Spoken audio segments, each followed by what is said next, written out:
اور بٹھل نے خان صاحب تک رسائی بھی حاصل کر لی تو اسے ان سے ہمارا کیا سراغ مل سکے گا؟ خان صاحب صاف مکر جائیں گے کہ ہم لوگ تو اسی وقت ان سے جدا ہو گئے تھے۔ خان صاحب نے بعد میں تھانے دار رکنی میاں کو بھی یہی تاثر دیا ہوگا۔ ہماری طرح بٹھل کے دماغ میں دور دور تک خانم اور نواب عالم تاب کا خیال نہیں آ سکتا تھا کہ ہماری گمشدگی اس سلسلے کی کوئی کڑی ہو سکتی ہے۔ بٹھل آقا کے اڈے ضرور پہنچا ہوگا، مگر وہاں جانے سے اسے تبھی کچھ حاصل ہو سکتا تھا جب آقا نے اسے اصل بات بتائی ہو۔ آقا کہہ سکتا ہے کہ اس نے ہماری واپسی کے اندیشے کے سبب اپنے آدمیوں کو چھوڑ رکھا تھا۔ ان لوگوں سے ہمہ وقت چوکنا رہنا چاہیے تھا جنہوں نے شاہ کبیرے جیسے دادا کو پلک جھپکتے میں اڈا بدر کر دیا تھا۔ وہ لوگ کسی وقت بھی حیدرآباد آ کے اس کے لیے خطرہ بن سکتے تھے۔ آقا کا یہ عذر ایسا غیر فطری نہیں ہوگا کہ بٹھل کی سمجھ میں نہ آئے۔ شاہ کبیرے کی بے دخلی کے واقعے کے بعد ہماری طرف سے اس کی احتیاط دور اندیشی ہی کہی جا سکتی ہے۔ اڈے تک پہنچنے سے پہلے وہ ہمیں کسی اور معاملے میں الجھا کے حیدرآباد سے بھاگنے پر مجبور کر دینا چاہتا تھا۔ اسے ہمیں دور رکھنے اور ہماری دسترس سے دور رہنے کی اپنے جیسی کوشش کرنی ہی چاہیے تھی۔ وہ ہزار بہانے کر سکتا تھا۔ بٹھل کو ان آدمیوں سے بھی کچھ معلوم نہیں ہو سکتا تھا جو ہمارا تعاقب کر رہے تھے، اور راستے میں ہم ان سے جھگڑ پڑے تھے۔ وہ اس حقیقت سے قطعی لا علم تھے کہ انہیں ہمارے تعاقب کا حکم آقا نے خان صاحب یا بڑے نواب کے اشارے پر دیا تھا۔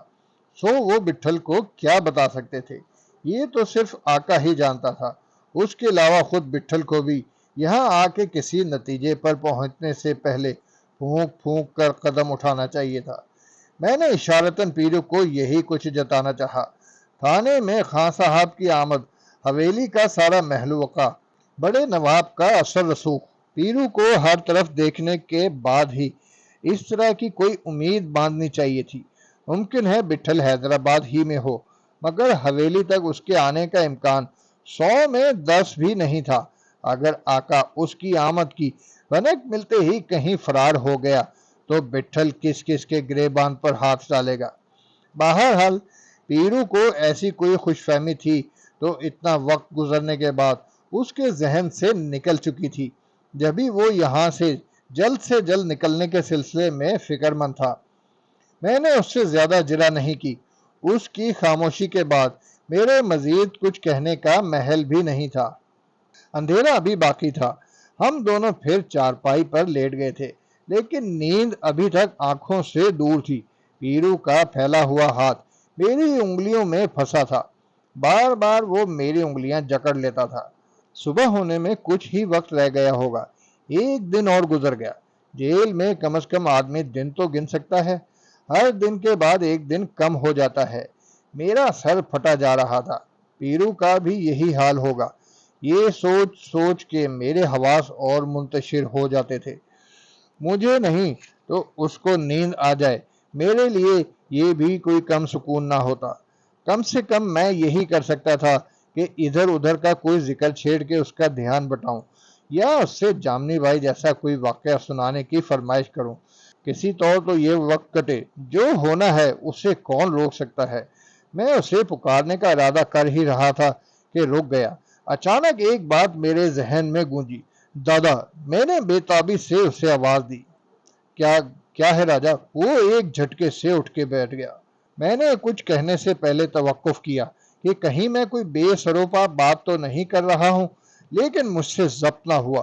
میں نے سرگوشی میں کہا، دادا ہم ایک بار بڑے نواب کو بلا کے کیوں نہ دیکھیں؟ بڑا نواب کو؟ وہ بڑبڑاتا ہوا بولا، ہاں دادا۔ اب اس کو اور کیا بولنا ہے رے؟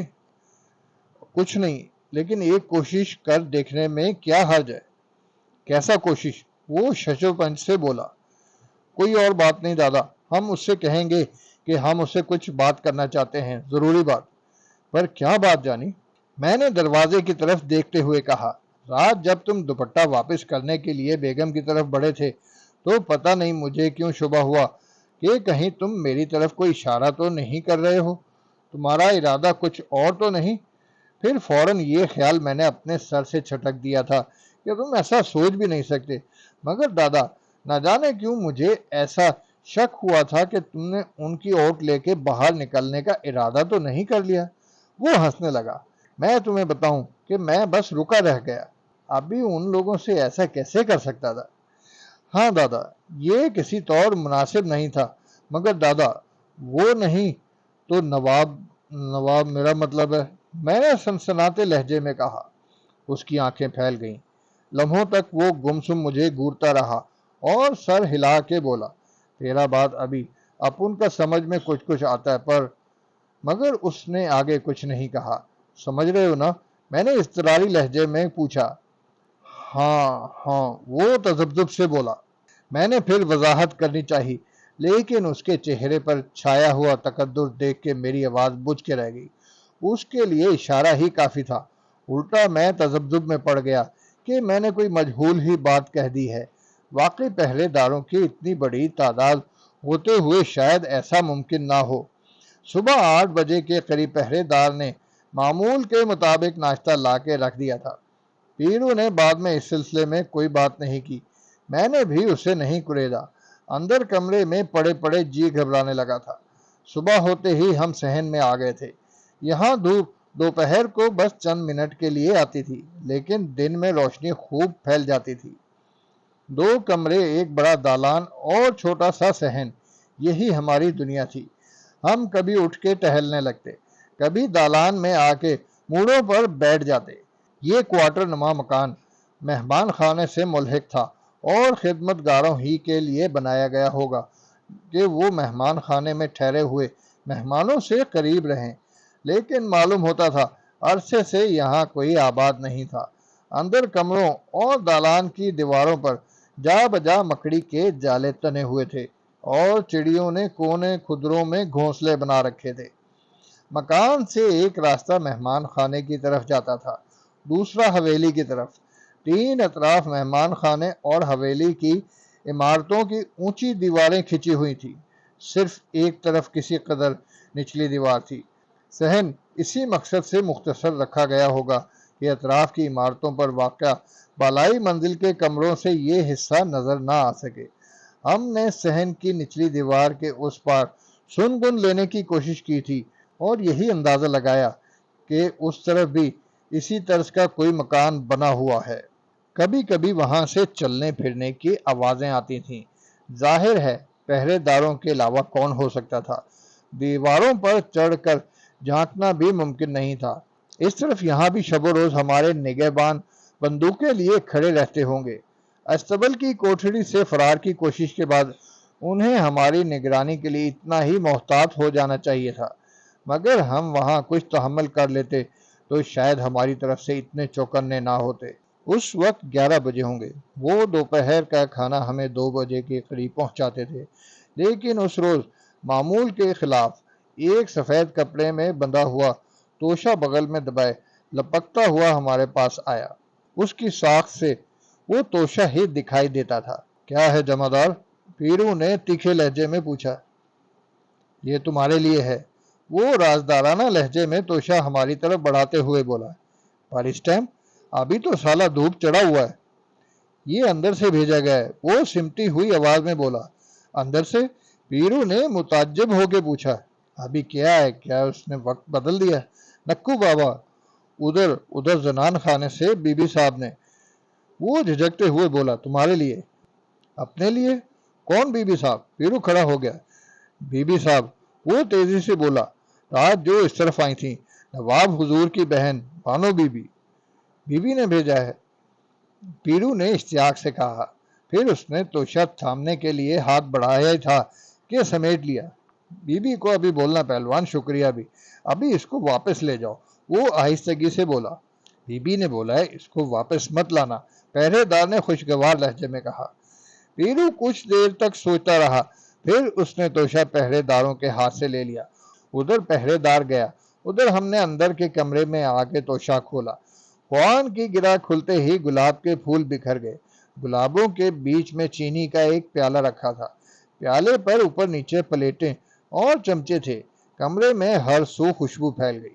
پیالہ کسی قدر گرم تھا، مغزیات اور چاندی کے ورق کی تہ جمی ہوئی تھی، ترشے ہوئے پستے، بادام اور ناریل۔ پیرو نے دمکتی آنکھوں سے مجھے دیکھا اور اس کے ساتھ ہی چمچے سے چاندی کے ورق کی تہ ہٹائی۔ بیوی نے بھیجا ہے راجا، اس کی آواز دمک رہی تھی۔ ہم ناشتہ کر چکے تھے اور کچھ کھانے کو بالکل طبیعت نہیں چاہ رہی تھی، لیکن پیرو نے پلیٹ میری طرف بڑھائی تو مجھ سے منع نہیں کیا جا سکا۔ چمچہ منہ میں رکھتے ہی محسوس ہوا جیسے منہ میں خوشبو گھل گئی ہو۔ وہ کسی قسم کا حلوہ تھا، شیرنی نہایت کم تھی۔ کئی چمچے کھانے کے بعد بھی ہم پہچان نہیں سکے کہ کون سے مرکبات سے بنایا گیا ہے۔ جو کچھ بھی تھا بے حد نفیس اور لذیذ تھا، یقیناً نواب کی بہن نے اپنے ہاتھ سے بنایا ہوگا۔ مجھے میٹھے چاولوں کے سوا کوئی میٹھا مرغوب نہیں تھا، لیکن میں نے ایسے ذائقے کا حلوہ پہلے کبھی نہیں چکھا تھا۔ ہم نے اسی وقت سارا پیالہ خالی کر دیا۔ پیرو کی آنکھوں میں بھی میری طرح ان کے چہرے گھوم رہے ہوں گے۔ اب خیال آ رہا تھا کہ رات ہم ان دونوں کے نام بھی نہیں پوچھ سکے۔ پہرے دار نے نواب کی بہن کو بانو بی بی کے نام سے پکارا تھا، مگر اس کا صرف اتنا نام نہیں ہوگا۔ بہرحال انہوں نے ہمیں یاد رکھا، ہمارا اتنا خیال کیا۔ ان کا دل بھی ان کے چہروں کی طرح صاف و شفاف تھا۔ ممکن ہے اب وہی کوئی تدبیر کریں۔ رات جس طرح وہ گئی تھی اور جس طرح انہوں نے یہ توشہ بھیجا تھا، اس طرح وہ ہماری نجات کی جستجو میں بھی لگی ہوئی ہوں گی۔ کوئی عجب نہیں کہ کسی وقت بھی پہرے دار ہمیں اشارہ کر دیں۔ آج پہلی بار ایسا لگ رہا تھا کہ ہم یہاں اکیلے نہیں ہیں۔ شاید یہی کچھ باور کرانے کے لیے انہوں نے ہمیں توشہ بھیجا تھا۔ دوپہر کا کھانا ہم سے نہیں کھایا گیا۔ ہم شام تک اندر کمرے میں پڑے سوتے رہے۔ اٹھے تو دھوپ اتر چکی تھی۔ باہر آ کے ہم نے منہ دھویا اور کچھ دیر چہل قدمی کی۔ اتنے میں اندھیرا چھانے لگا۔ آج بھی دن بھر حویلی سے نواب کے کسی فرستادے نے ہم سے کوئی سلسلہ جنبانی نہیں کیا۔ اب انہوں نے سب کچھ ہم ہی پر چھوڑ دیا تھا۔ رات کا کھانا کھا کے ہم وہیں دالان میں بیٹھے رہے۔ جیل کی طرح وہ ہمیں کچھ کام سونپ دیتے تو وقت اتنا بھاری نہ گزرتا۔ اندھیرا خاصا گہرا ہو گیا تھا۔ پیرو موڑے پر بیٹھا اونگ رہا تھا کہ ہڑبڑا کے رہ گیا، جیسے کوئی خواب دیکھتے ہوئے بیدار ہو گیا ہو۔ مجھ سے وقت پوچھنے لگا۔ مجھے حیرانی ہوئی کہ یکا یک اسے وقت کی فکر کیوں ہوئی ہے۔ قیدیوں کو وقت سے کیا واسطہ؟ گھڑی میرے پاس نہیں تھی، لیکن اندھیرے اور سناٹے سے پتہ چلتا تھا کہ 9 بجے ہوں گے یا اس سے کچھ کم زیادہ۔ پیرو اٹھ کے کھڑا ہو گیا۔ اس نے تھمے ہوئے لہجے میں دروازے پر تعینات پہرے دار کو آواز دی۔ کیا بات ہے؟ پہرے دار نے وہیں کھڑے کھڑے درشتی سے پوچھا۔ ادھر جا کے بولو، اپن ابھی بڑے نواب کو ملنا مانگتا ہے۔ بڑے نواب کا نام سن کے پہرے دار آگے آ گیا۔ کیا کہتے ہو؟ اونچا سنتا ہے کیا؟ پیرو نے ناگواری سے کہا۔ اپن بولتا ہے ابھی جا کے بڑے نواب کو بولو، وہ اپن سے بات کرے۔ پہرے دار نے کچھ کہنا چاہا، لیکن پھر لوٹ گیا اور جا کے اپنے ساتھی پہرے دار سے کانا پھوسی کرنے لگا۔ دادا، میں نے سرگوشی میں پوچھا، اسے کیوں بلا رہے ہو؟ میری آواز کپکپا رہی تھی۔ ابھی ٹھیک سے رہنا راجا، وہ منمناتے ہوئے بولا۔ میرا دل تیزی سے دھڑکنے لگا تھا۔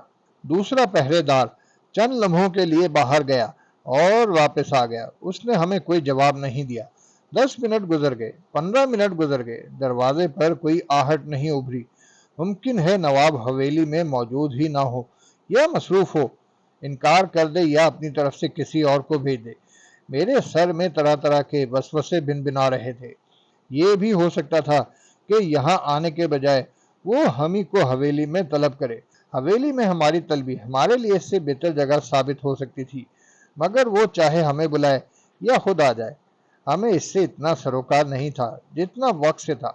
وہ کتنا ہی مصروف ہو، ہمارا پیغام سن کے اسے ذرا سی بھی دیر نہیں لگانی چاہیے، اس لیے کہ وہ ہماری طرف سے ایسے کسی پیغام کا شدت سے منتظر ہوگا۔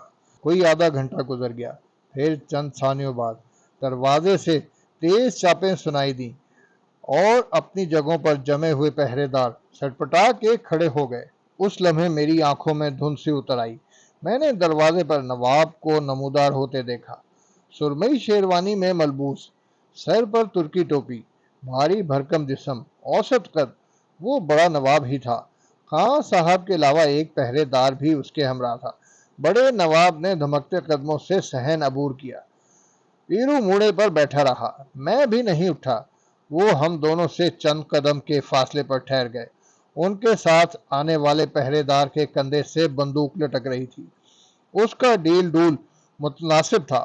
وہ دالان کے پار کچھ دور رہ گیا۔ دروازے کے دونوں پہرے دار بھی کچھ آگے آگے تھے۔ پیرو نے بیٹھے بیٹھے نواب سے کہا، اپن کا بھی تم سے کچھ بولنا ہے۔ نواب کو پیرو کا یہ لہجہ پسند نہیں آیا ہوگا۔ اس کا چہرہ کچھ اور کھنچ گیا، لیکن اس نے زبان سے کچھ نہیں کہا۔ خان صاحب نے اس سے موڑے پر بیٹھنے کی درخواست کی۔ ہاں بیٹھ جاؤ، بات زیادہ لمبا نہیں ہے، پر دھیان سے سننے کا ہے، پیرو نے سپاٹ لہجے میں کہا۔ نواب مجھے اور پیرو کو تند نگاہوں سے دیکھتے ہوئے بولا، تمہیں معلوم ہونا چاہیے کہ تمہاری رہائی اسی وقت ممکن ہے جب اپن جانتا ہے۔ نواب کی بات ادھوری رہ گئی۔ پیرو نے خان صاحب کی طرف اشارہ کرتے ہوئے کہا، پر اس سور کا جنے کو تم ادھر کیوں لے آیا؟ اپن کو ابھی اکیلے میں تم سے کچھ بولنا ہے۔ زبان کو لگام دے کے بات کرو، نواب گلجتی ہوئی آواز میں بولا۔ جو کہنا ہے ان کے سامنے ہی کہو۔ میں ہٹ جاتا ہوں حضور، خان صاحب نے لجاجت سے کہا۔ نہیں، نواب نے اسے جھڑک دیا۔ اس کو اپن سے دور رکھو نواب، پیرو نے سرد لہجے میں کہا، پھر مجھ سے مخاطب ہوا، ابھی تو بھی ادھر سے ہٹ جا راجا۔ میں ابھی تک موڑے پر بیٹھا تھا، میری نظریں آمنے سامنے ہر سو بھٹک رہی تھی۔ پیرو کے اس اشارے کا میں منتظر ہی تھا۔ میں نے بظاہر اقرار سے اس کی ہدایت پر عمل کیا اور دالان کے پار چند قدموں کی دوری پر جا کے کھڑا ہو گیا۔ خان صاحب ابھی تک وہیں موجود تھے، لیکن ان کے قریب رہنے نہ رہنے سے پیرو پر زیادہ اثر نہیں پڑتا تھا۔ ان کے لیے اچھا تھا کہ وہ بھی دور ہو جائیں۔ ابھی اس چڑی مار کو بیچ میں مت لاؤ، مجھے پیرو کی آواز سنائی دی۔ اس نے خان صاحب کی موجودگی میں کوئی بات کرنے سے صاف انکار کر دیا۔ میں پہلے ہی ان کے درمیان سے ہٹ گیا تھا۔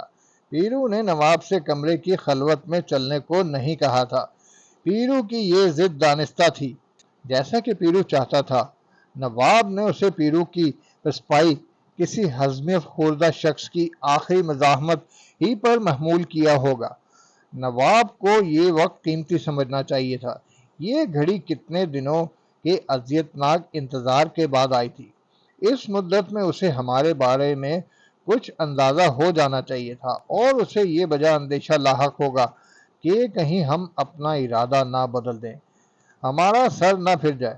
سو اس نے معاملہ فہمی ہی مناسب سمجھی، زیادہ تکرار نہیں کی۔ اس نے خان صاحب کو اشارہ کیا۔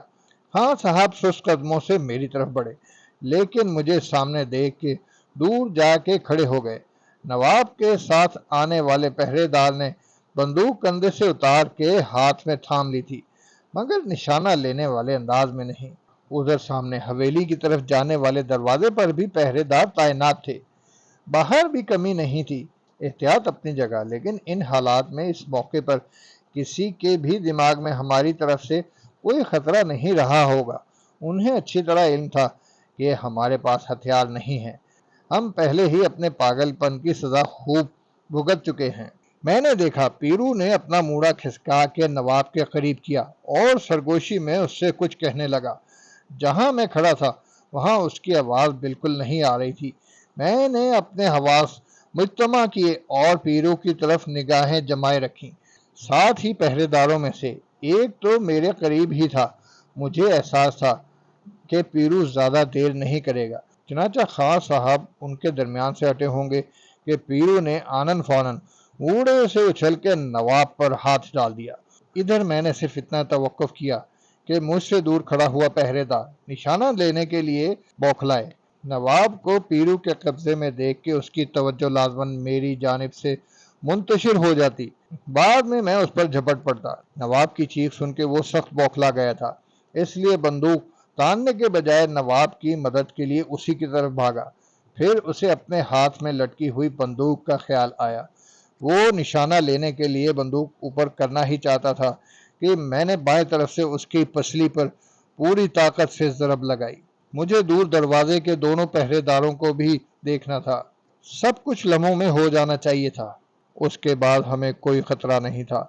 مجھے یقین تھا کہ ان میں سے کوئی گولی چلانے کی غلطی نہیں کرے گا۔ پیرو پوچھ سے نواب کے دونوں ہاتھ جکڑے ہوئے اس کے پیچھے تھا۔ اس نے نواب کے بازو پیچھے سے اس طرح گرفت میں لیے تھے، اس سے زیادہ مؤثر طریقہ نہیں تھا۔ مثلاً ایک ہاتھ سے گردن جکڑنے اور دوسرا ہاتھ خالی رکھنے کا طریقہ، نس منجمد کر دینے اور نرخرے کی چٹکی بھرنے کا طریقہ۔ لیکن نواب اڈے کا کوئی آدمی نہیں تھا، نہ ان سے اور کوئی۔ اس طرح پیرو کو رخ بدلنے، پینترا بدلنے کی زیادہ آسانی ہو جاتی تھی۔ ادھر نواب کو ہوش میں رکھنا بھی ضروری تھا۔ دروازے کے پہرے دار نے ایک پل کی چوک نہیں کی۔ انہوں نے بے اختیار بندوق تانی، مگر سامنے نشانے پر نواب کو دیکھ کے پاگلوں کی طرح اپنی جگہ سے دوڑ پڑے۔ صحن بڑا نہیں تھا، اسے پھلانگتے ہوئے انہیں کچھ وقت نہ لگتا۔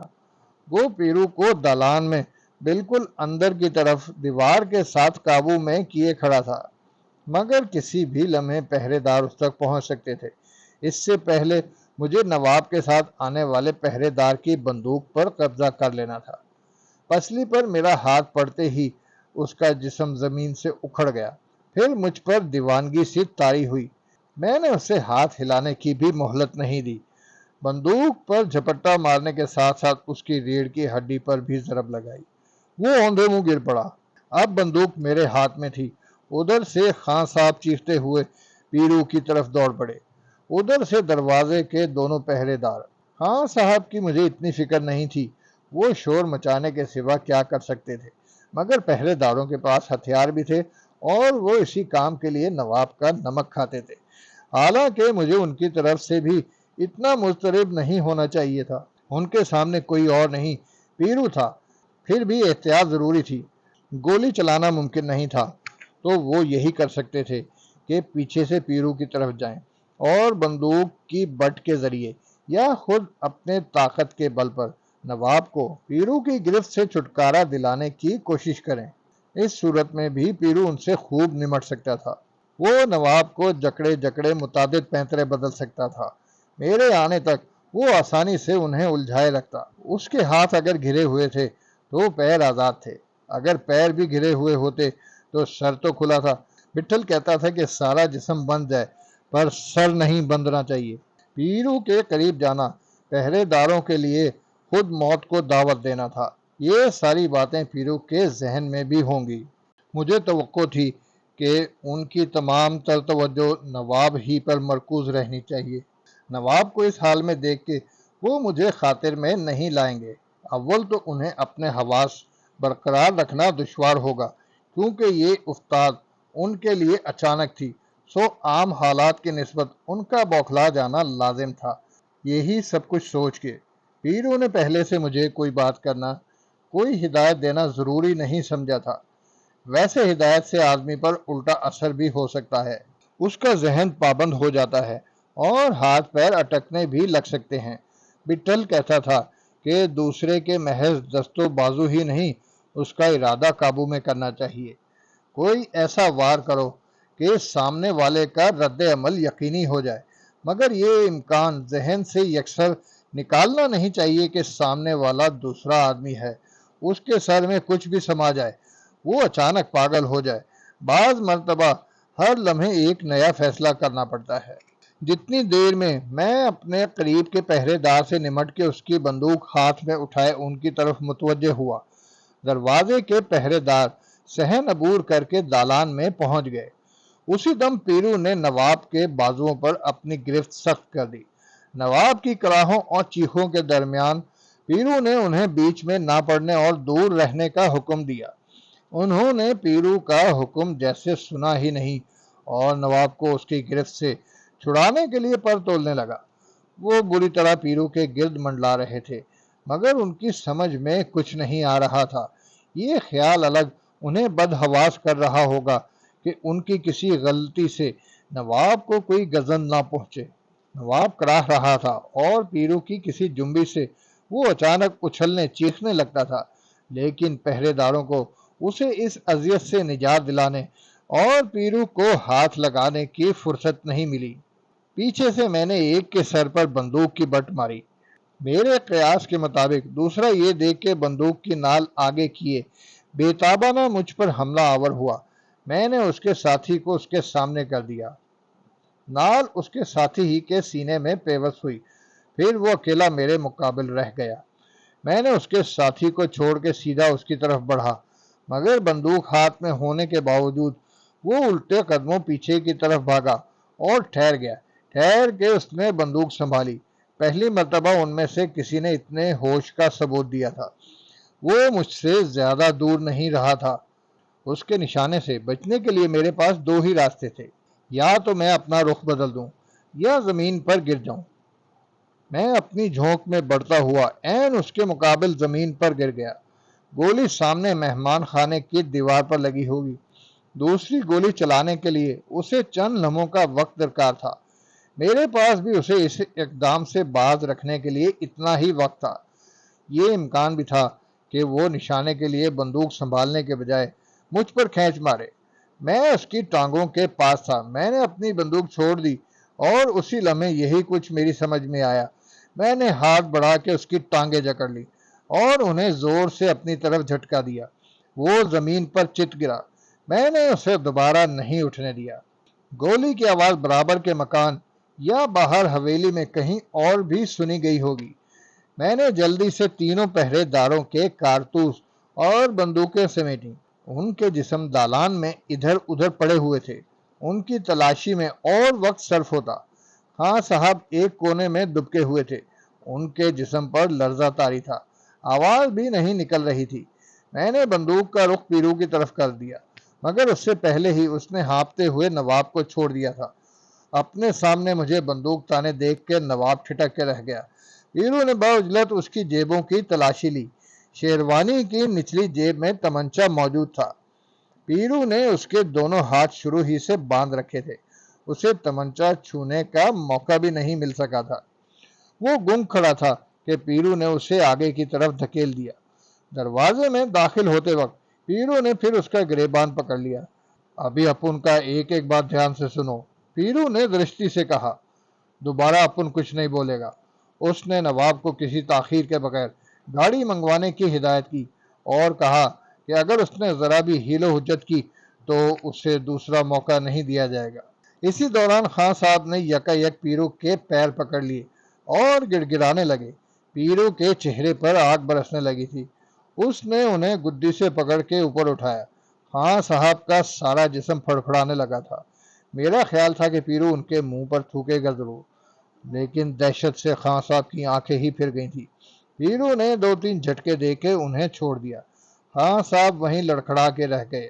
ہم نے دروازہ عبور نہیں کیا تھا کہ دوسری جانب سے بیک وقت کئی آدمیوں کی منڈلاتی چاپیں اور آوازیں سنائی دیں۔ پیرو نے نواب کو روک لیا۔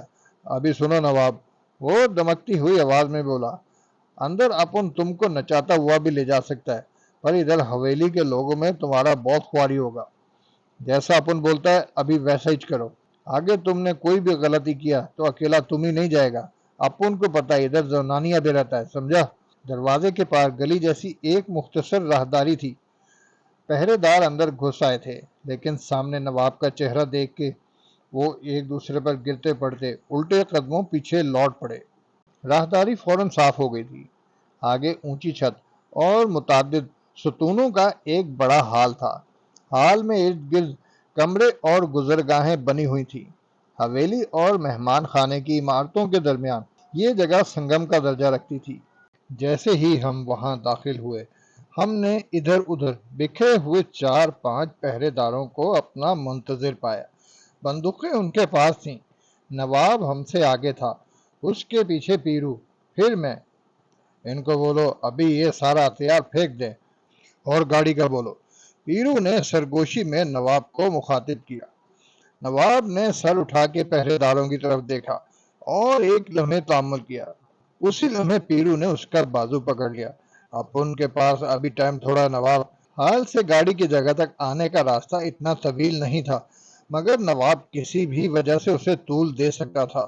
ہمیں کچھ دیر ہوتی تو ہم کسی خاص راستے کے لیے اس پر زور دیتے۔ حال سے وہ داہنی طرف مڑ گیا تھا۔ حویلی کی عمارت میں اس کا اور پیرو کا فاصلہ 2 قدم سے زیادہ نہیں ہوگا۔ پیرو نے اس کی کمر پر تمنچا نہیں تان رکھا تھا، لیکن تمنچا تھا اس کے ہاتھ ہی میں۔ میری بندوق اٹھی ہوئی تھی۔ میں احتیاطاً بار بار مڑ کے پیچھے دیکھ لیتا تھا۔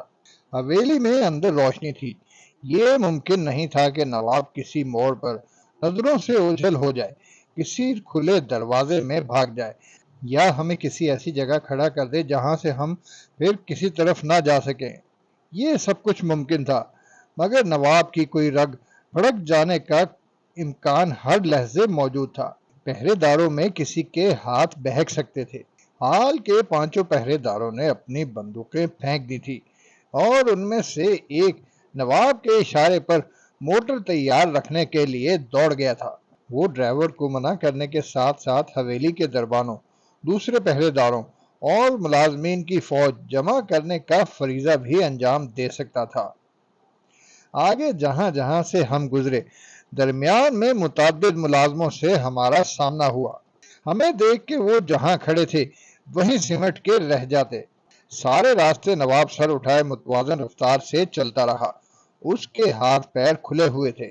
پیرو کا تمنچا بھی کسی کو نظر نہیں آ رہا ہوگا، لیکن ان دونوں کے پیچھے بندوق اٹھی ہوئی تھی، اور میرے سارے حواس میری نگاہ سے بندھے ہوئے تھے۔ حویلی کے ملازموں میں سے اکثر نے ہمیں پہلی بار دیکھا ہوگا۔ ان کے علم میں نہ ہو کہ اسی چار دیواری میں کئی دنوں سے ہم دونوں ٹھہرے ہوئے ہیں۔ دالانوں اور مختلف راہداریوں سے گزرتے ہوئے ہم 2-3 منٹ سے زیادہ نہیں چلے تھے کہ سامنے پورچ تھا۔ حویلی کی عمارت کے پورچ میں موٹر کھڑی تھی، وہی سیاہ موٹر جس میں خان صاحب ہمیں تھانے سے یہاں لائے تھے۔ دور سے مجھے صرف ایک آدمی بے تابی کے ساتھ ادھر سے ادھر ٹہلتا دکھائی دیا۔ وہ ڈرائیور معلوم نہیں ہوتا تھا، بلکہ حویلی کے دربانوں کی مخصوص وردی پہنے ہوئے تھا۔ میرا سارا جسم دھڑک رہا تھا۔ کسی اندھے کا روشنی کی کرن نظر آنے پر جو حال ہو سکتا ہے، وہی کچھ میرا تھا۔ پیرو کا بھی یہی حال تھا۔ اسے بھی کسی نہ کسی طرح موٹر میں بیٹھ جانے کی جلدی ہوگی۔ ڈرائیور موجود معلوم نہیں ہوتا تھا۔ اس کے آنے میں کوئی دیر لگتی تو پیرو خود موٹر چلانے کا فیصلہ کر لیتا۔ موٹر تک ہمارے پہنچتے پہنچتے ایک طرف سے ایک دبلا پتلا لمبا سا شخص پگڑی باندھتا لپکتا ہوا آیا۔ اس نے بدحواسی سے سر جھکا کے نواب کو تعظیم دی اور موٹر کی پچھلی نشست کا دروازہ کھول دیا۔ اس دوران اطراف میں بھاگتے ہوئے لوگوں کی سرگوشیاں اور چاپیں گونجنے لگی تھیں۔ دیکھتے دیکھتے کئی آدمیوں نے ایک طرف سے پورچ گھیرے میں لے لیا تھا، مگر وہ قریب نہ آئے، نہ انہیں نواب نے کوئی اشارہ کیا۔ نواب کی آنکھیں ابلی ہوئی تھیں، ہونٹ آگے نکلے ہوئے تھے، اور سارا چہرہ سوجا ہوا سا تھا۔ پیرو نے ہاتھ بڑھا کے اسے گاڑی میں بیٹھنے کی ہدایت دی۔ وہ بے حصہ کھڑا رہا، اس کے نتنے کچھ اور پھول گئے تھے۔ پہلی بار اس نے سر گھما کے اطراف میں فاصلے پر کھڑے ہوئے اپنے آدمیوں کو گھور کے دیکھا، مگر اس سے پہلے کہ وہ کوئی اشارہ کرتا، پیرو نے اسے ٹوکا دیا۔ اپن تم کو اندر سے کپڑے اتار کے نہیں لایا ہے۔ پیرو نے ہنکارتے لہجے میں سرگوشی کی۔ ابھی تم کو تھوڑا بہت گننا تولنا آتا ہوگا، جو اپن بول رہا ہے اس کو تھوڑا سمجھو، تم ادھر واپس آئے گا۔ پیچھے ادھر کے لوگ باغ کو بول جاؤ کہ وہ تم کو زندہ دیکھنا مانگتا ہے، تو جب تک تم ادھر لوٹ کے نہ آئے سالا ہاتھ پیر تھامے بیٹھا رہے۔ یہ کہتے ہی پیرو نے اس کی کمر پہ ہلکی سی تھپکی دی اور قدم آگے بڑھا دیے۔ پورچ میں دربان ہیبت زادہ کھڑا تھا۔ موٹر میں بیٹھ کے پیرو نے اس سے بلایا اور نواب سے کہا کہ وہ اس کی کہی ہوئی ہر بات کسی پس و پیش کے بغیر دربان تک منتقل کر دے۔ دربان لڑکھڑاتا ہوا آیا تھا۔ نواب نے بوجھل آواز میں چند ہی لفظ کہے، اتنا کافی تھا۔ پیرو خود بڑھ کے ڈرائیور کے ساتھ والی نشست پر بیٹھ گیا۔ چنانچہ مجھے نواب کے ساتھ پچھلی نشست پر بیٹھنا پڑا۔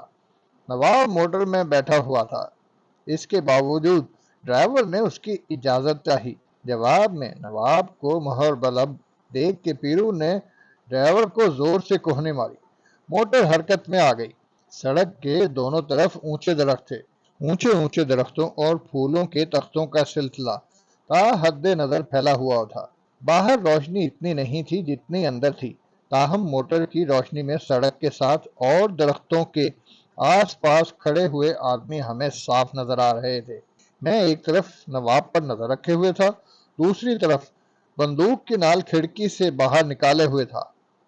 پیرو کے ہاتھ میں بھی تمنچا اٹھا ہوا تھا۔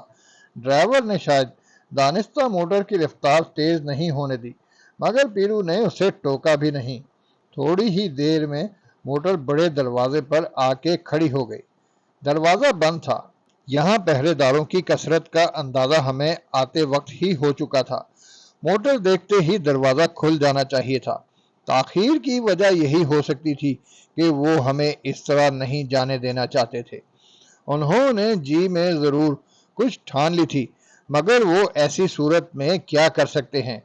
میری سانسیں سینے میں اٹک گئیں۔ بڑا دروازہ اونچی فصیل نما چار دیواری سے ملحق ایک 2 منزلہ عمارت پر مشتمل تھا۔ اس کی لمبائی چوڑائی کسی قلعے کے دروازے سے مشابہ تھی۔ نیچے اوپر کھلی محرابوں کے کمرے بنے ہوئے تھے، 12 دریوں جیسے۔ پہرے دار ہر جگہ ہو سکتے تھے، ایسی جگہوں پر بھی جہاں ہماری نظر نہ پہنچ سکتی ہو۔ موٹر میں پیرو اور میں ایک دوسرے کی مخالف سمت میں بیٹھے تھے۔ پیرو آگے بائیں طرف تھا، میں پیچھے دائیں طرف۔ بندوق کی لبلبی میری انگلی کی گرفت میں تھی۔ چند لمحے سکوت رہا، نہ دروازہ کھلا، نہ پہرے داروں نے اپنی جگہ سے حرکت کی۔ حالانکہ ہمیں مہمان خانے کے زندان سے یہاں تک آنے میں کوئی وقت نہیں لگا تھا، مگر اتنی ہی دیر میں ان تک اطلاع پہنچ گئی تھی۔ جو پہرے دار موٹر تیار رکھنے کا حکم سن کے حال سے چلا تھا، اس نے کسی طرح انہیں خبردار کیا ہوگا۔ لمحے گزر گئے، دروازہ نہیں کھلا۔ پیرو نے گردن موڑے بغیر دمکتی ہوئی آواز میں نواب سے کہا، اپن پہلے پاس ہی کا نشانہ لے گا نواب۔ نواب کے جواب کا انتظار کیے بغیر اس نے ڈرائیور کو ایک طرف دھکیل کے خود ہارن بجایا۔ ہارن کی آواز نے دروازے پر چھایا ہوا سناٹا درہم برہم کر دیا۔ پہرے دار بھی سیدھے نہ کھڑے رہ سکے۔ انہوں نے دروازہ بند رکھ کے موٹر روک لی تھی، اور ایسا معلوم ہوتا تھا کہ ابھی وہ کوئی بھی ارادہ نہیں کر پائے ہیں۔ انہیں اطلاع ملے دیر ہی کتنی ہوئی ہوگی۔ اسی اثنا میں ان کے لیے کوئی متفقہ فیصلہ کرنا دشوار تھا۔ دروازہ بند رکھ کے انہیں صورتحال سمجھنے کے لیے کچھ مہلت درکار تھی۔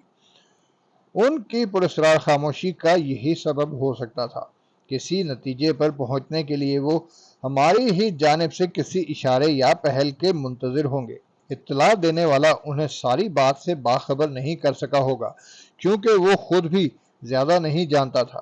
میری رگوں میں خون کبھی جمنے کبھی کھولنے لگتا۔ اگر واقعی انہوں نے دروازہ نہ کھولا اور بندوق اٹھائے یوں ہی ساکت و جامد کھڑے رہے، تو کیا ہم بھی یوں ہی موٹر میں بیٹھے انتظار کرتے رہیں گے؟ لیکن وہ ایسا کیسے کر سکتے ہیں؟ کیا انہیں معلوم نہیں ہے کہ موٹر میں نواب بھی موجود ہے؟ کیا وہ واقعی پاگل ہو گئے ہیں؟ انہیں اپنے آقا کی کوئی فکر نہیں، یا انہوں نے جان لیا ہے کہ ہمیں بھی تو اپنی زندگی اتنی ہی عزیز ہوگی؟ نواب کو کچھ ہو گیا تو موٹر کبھی باہر نہ جا سکے گی۔ ان کے پاس بندوقوں اور آدمیوں کی کمی نہیں ہے، وہ ہمارے جسم کو ایک پل میں چھلنی کر سکتے ہیں۔ مگر وہ یہ کیوں نہیں سمجھ رہے ہیں کہ ہمارے پاس بھی کوئی اور چارہ نہیں ہے؟ ہم نواب کو ساتھ لیے تا دیر موٹر میں بیٹھے رہیں گے۔ اگر ہم نواب سے دستبردار ہو گئے تو ہماری سزا یوں بھی کچھ کم نہیں ہوگی۔ انہیں اپنے آقا کو ایسی کسی طویل اذیت سے دوچار نہیں کرنا چاہیے جس کا کچھ حاصل نہ ہو، اور جس میں ہر لمحے اس کے لیے خطرہ ہی خطرہ ہو۔ کئی پہرے دار میری بندوق کی زد پر تھے، مگر مجھے یا پیرو کو ایسی کوئی غلطی نہیں کرنی تھی۔ دیکھتے ہیں انہیں کب تک دروازہ نہیں کھولنا پڑتا۔ جب تک نواب ہمارے پاس زندہ موجود تھا، ہمارے لیے کچھ تحمل ہی مناسب تھا۔ ہمیں یہاں روک کے وہ باہر سے کوئی مدد طلب کرنے یا پولیس کو بلانے کا ارادہ بھی نہیں رکھتے ہوں گے۔ ہمارے لیے ہر راستہ بند کر دینے کے سنگین نتائج سے وہ خوب آگاہ ہوں گے۔ ہم نواب کو یہاں تک لے آئے تھے تو کوئی عزم ہی کر کے آئے ہوں گے، اور نواب یہاں تک آ گیا تھا تو عافیت کا یہی آخری امکان اسے نظر آیا ہوگا۔ یہ امکان اب بھی جوں کا توں تھا۔ اگر وہ یہ سب کچھ نہیں سوچ رہے تھے تو نواب ہی کو کوئی حکم دینا چاہیے تھا، لیکن وہ گمسم بیٹھا رہا۔ یا تو اسے اس حالت میں اپنے غلاموں کو بلا کے دروازہ کھولنے کا حکم دیتے ہوئے کوئی سبکی محسوس ہو رہی تھی، یا اس کے دماغ نے کام کرنا چھوڑ دیا تھا۔ یا پھر اس نے اپنے نمک خواروں سے کسی معجزے کی خوشگمانی میں چپ سادھ رکھی تھی؟ پیرو نے کچھ توقف کیا۔ اسے دوبارہ ہارن بجانے یا نواب سے کچھ کہنے کی ضرورت نہیں پڑی۔ انہیں جلد ہی احساس ہو گیا تھا کہ تاخیر سے مزید پیچیدگی ہی کا احتمال ہے، اور تاخیر انہی کی کشمکش کے سبب سے ہوگی۔ وہ موٹر ٹھہرے ہوئے ابھی دیر نہیں ہوئی تھی، 1-2 منٹ ہی گزرے ہوں گے، مگر ہمارے لیے یہ وقفہ کسی پل صراط کے مانند تھا۔ وہ کسی پل بھی کوئی اندھا فیصلہ کر سکتے تھے، اور حویلی میں گولیاں گونج سکتی تھیں۔ گولیوں کا نتیجہ کبھی اچھا نہیں نکلتا۔ لگتا تھا شاید ہم ہی سے کوئی چوک ہو گئی ہے۔ ہم نے دروازے کے پہرے داروں کی کثیر نفری کو کیوں اہمیت نہیں دی تھی، مگر ان کی تعداد کتنی بھی ہوتی، ہمارے لیے نواب کی موجودگی سب سے بڑی ضمانت تھی۔ کسی کے لیے بھی اس سے بڑی ضمانت اور کیا ہوتی؟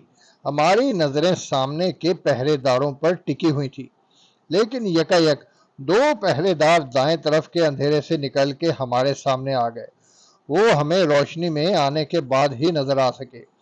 دونوں کی بندوقیں موٹر کا نشانہ لیے ہوئے تھیں۔ مجھے اپنی بندوق کا اور پیرو کو اپنے تمنچے کا رخ بے اختیار انہی کی طرف کر دینا پڑا۔ وہ زمین پر ٹھہر ٹھہر کے قدم رکھتے ہوئے آئے تھے۔ موٹر کے پاس آ کے ایک اس جانب دوسرا اس جانب ہو گیا۔ شیشے گرے ہوئے تھے۔ انہوں نے بندوق پر نظریں جمائے جمائے چھچلتی نگاہ سے اندر دیکھا۔ نواب کو نشست میں دھنسا دیکھ کے ان کے اکڑے ہوئے جسم ڈگمگا گئے۔ دوسرے ہی لمحے انہوں نے ہیجانی انداز میں سر جھکا کے نواب کو بندگی پیش کی۔ نواب نے 1 ثانیے کے تذبذب کے بعد اپنا بھاری سر اٹھایا۔ مسلح پہرے دار ٹھٹکے رہے۔ لمحے گزر گئے، نواب کے ہونٹوں میں جنبش نہیں ہوئی۔ آخر پہرے داروں کو وہاں سے ہٹنا پڑا۔ ان کے جاتے ہی دروازہ کھلنے کی آواز آئی۔ موٹر پہرے داروں کے درمیان سے گزرتی ہوئی حویلی سے باہر آ گئی۔ محترم سامعین، بازیگر کے مزید دلچسپ واقعات جاننے کے لیے قسط نمبر 74 سماعت فرمائیں۔